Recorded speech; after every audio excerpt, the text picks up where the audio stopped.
कृपा से कल चर्चा चल रही थी। भक्ति के पुत्रों का कल्याण करने के लिए सनकादिकों ने कहा, अरे नारद जी ये भ्रमित हो गए आप।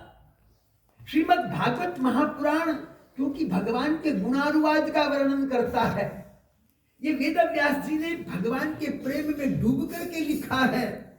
भगवान का गुणानुवाद गाए बिना न तो ज्ञान की स्थिरता है, न वैराग्य की अस्तित्व की स्थिति बन सकती है। अब तो ललायित हो गए नारद जी, हे महात्मन आपने कृपा की। सनकादिक कहने लगे, देखो ईख के अंदर गुण रहता है पर दिखाई नहीं देता। ईख को चूसने से, रसपान करने से गुड़ शक्कर का मजा नहीं आता। उसके लिए प्रयत्न पुरुषार्थ करना पड़ता है। वो प्रक्रिया संपन्न करने के बाद गुड़ का स्वाद आता है। ये श्रीमद् भागवत वस्तुतः ऐसा ही समस्त सदग्रंथों का सार तत्व है जो प्रक्रिया से प्राप्त हुआ है। इसमें जो भगवत रस है वही वस्तुतः प्राप्य है, अर्थात प्राप्त करने योग्य है। कहने लगे दूध में मक्खन होता, घी होता है, पर दूध पीने से घृत का स्वाद नहीं आता। दही को बिलोने से निकलता, दही खाने से भी नहीं आता। जब प्रक्रिया संपन्न हो जाती है तो घृत का आनंद आता है। ये श्रीमद् भागवत महापुराण निगम कल्प तरोर गलितम फलम, ये वेद रूपी कल्प वृक्ष का ऐसा पका हुआ फल है जिसमें व्यर्थांश कुछ है ही नहीं। कोई फल ले लो, गुठली फेंकनी पड़ती है, छिलका फेंकना पड़ता है, फिर फल खाना पड़ता है, लेकिन कहते हैं इसमें फेंकने योग्य वस्तु ही नहीं है। ये तो सार तत्व है, क्योंकि भगवान का गुणानुवाद निश्चल प्रेम से करता है। ऐसा कहकर के सनकादिकों ने जब नारद जी पर अपने वक्तव्य की छाप डाली तो उनके मन का संकल्प हुआ कि भक्ति के पुत्रों का उद्धार कर दूंगा। आनंदवन क्षेत्र में, जिसे हरिद्वार क्षेत्र आज कहते हैं, कथा का आयोजन नारद जी के संकल्प से संपन्न हुआ।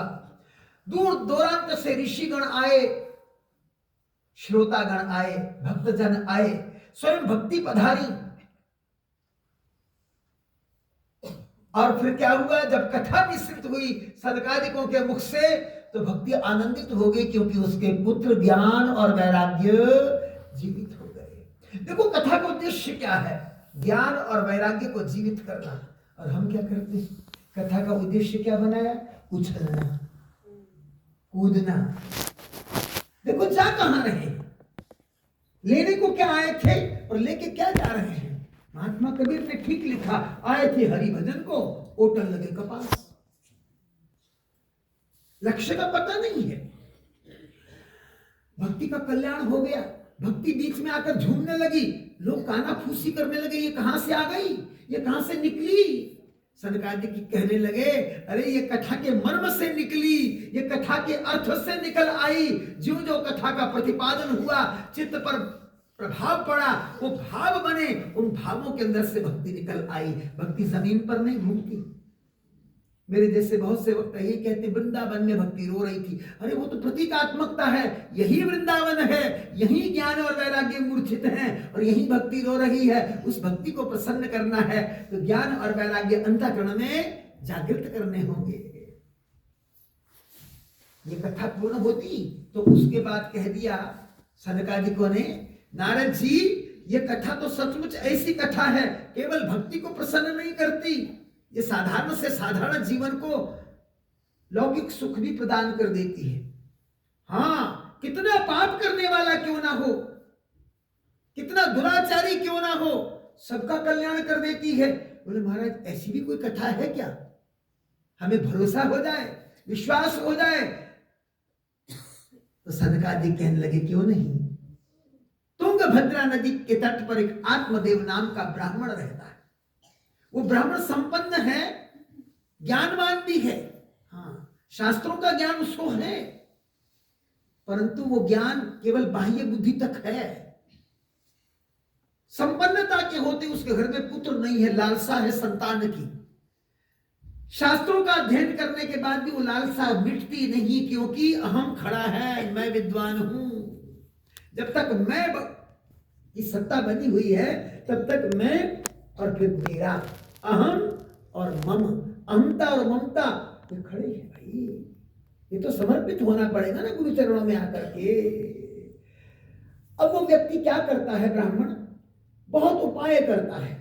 ज्योतिषियों के बताए हुए उपाय करने के बाद, तंत्र मंत्र का उपयोग करने के बाद निराश होकर एक दिन एक सरोवर के किनारे चला जाता है। सोचता है कि डूब के मर जाएं, जीवन लीला समाप्त कर लें, क्योंकि इच्छा पूर्ण नहीं हो रही। संगात संजायते कामात, कामात क्रोधा भी जायते। संग के प्रभाव से कामनाएं बढ़ती हैं और कामनाओं की पूर्ति न हो तो क्रोध आता है जीवन में। यही स्थिति उसकी हुई। अचानक सन्यासी को देखा। सन्यासी को देखने के बाद आशा जगी, अरे पहले सन्यासी के सामने दुखड़ा रो दूं तो अच्छी बात है, हो सकता है उपाय करने। सन्यासी ने पूछा क्यों रो रहे हो? कहा महाराज क्या करूं, सब कुछ है, संतान नहीं है। बोले ओहो, संतान की इच्छा में रो रहा है, पागल, ये भी कोई रोने का विषय है?